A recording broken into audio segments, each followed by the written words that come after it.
I always get the first wave. Pretty much, it brought me to tears. Like the wave was so good. That's the biggest drop I've ever taken in my life. And so right there, I told myself I needed to just relax and stay calm. That I'm stronger than this. That trip in Chile, Yep. the that I think it what Russo, was it Russo, Ramon, and Cole again? Was it you guys? It was Paul and Russo. We left Ramon and those guys. Yeah.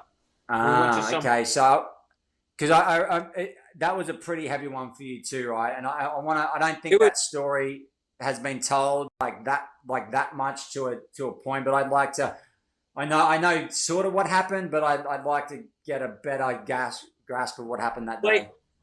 Like you were saying, like about traveling and stuff and hitting things. What we did was we went and we hit the swell, and then we tried to go get on the plane and fly and then get the next day. And I never do that because you're too tired. So I did it because we're on this trip and we're following our fearless leader, Cole.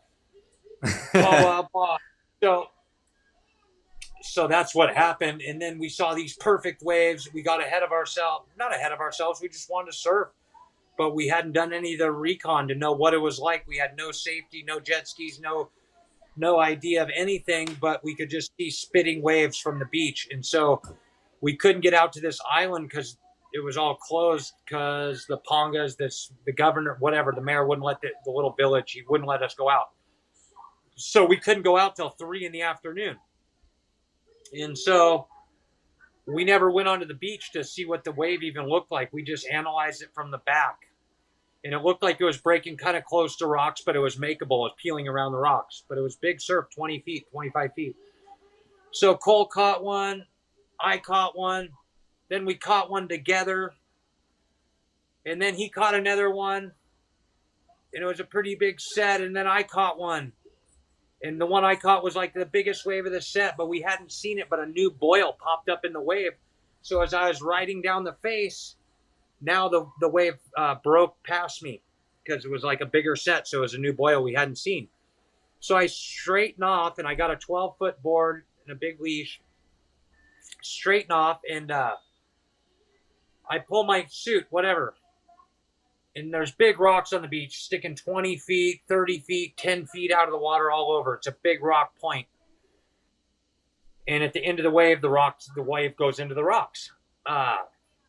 So I ride the wave, and now I fall off, and boom, I pull my wetsuit. I come up, and I look, and my nose is about 5 feet from these huge rocks that are sticking bigger than Waimea rocks, okay?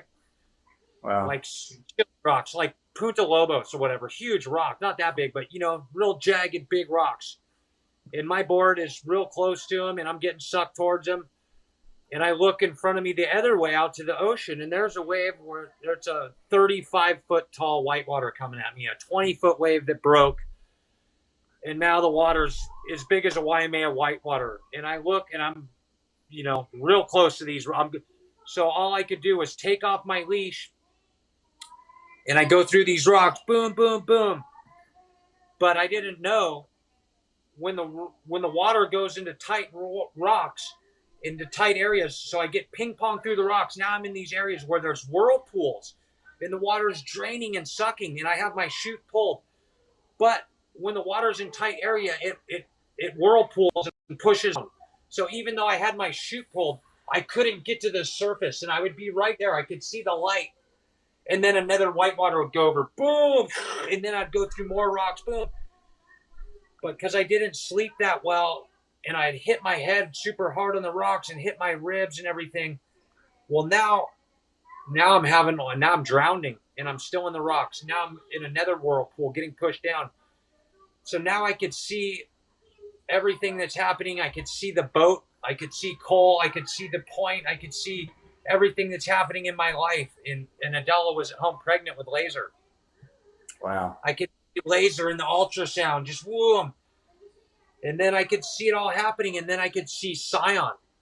And I could see the whole situation, the biggest traumatic thing in my life. And so right there, I told myself I needed to just relax and stay calm, that I'm stronger than this. And I just need to to go with it, and I'll be okay, because I don't want to put Cole and Russo and these guys through what I went through with Scion. But I Yeah. could see all happening right here, okay? And so then Cole was paddling out when I fell on the wave. When I took my leash off on the next wave, my board hit the rocks and flew 50, 20 feet in the air, whatever. Well, these guys haven't seen me in 5 waves, 6 waves, whatever it is, however long I'm underwater. Now I truly give up and surrender and go limp and just go unconscious and go through the rocks. Boom, boom, boom. Give up. And somehow, I don't know how, but all of a sudden I just opened my eyes and I was just on a rock, like in a safe little area where the water subsided and left me. Wow. And so then I couldn't move and I couldn't do anything. And I was so tired. All I could see, like, all I wanted to do was tell those guys I was okay, but I couldn't, and so it took me like 2 minutes or a couple minutes to be able to even move my body from paralyzed, because I was wanting it so bad to let them know, because they didn't know there, and I knew they were frantic. Yeah. And then I got on the rocks and I waved to them, and they came around to the other side, and I had to walk about a mile over this island, or a mile and a half. And they came to me and got me, and then and it was just a really trippy experience, because of all this stuff that happened, what I was doing in my livelihood, and then that wasn't enough for me to really understand. So then she was 5 months pregnant, came home, moved to Hawaii, and then on that big day we went and surfed alligators, and she was 8 months pregnant, and then Kirk Passmore drowned.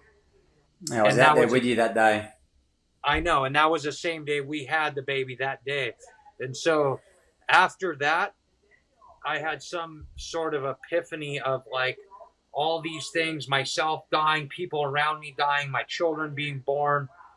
And it was just all these things was a good incidents for me to look at my life, how lucky I was, everything I've been through, Chopo, drugs, all of it.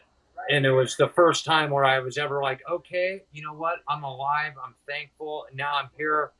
And so it was a very beginning of a turning point of me being comfortable with who I am.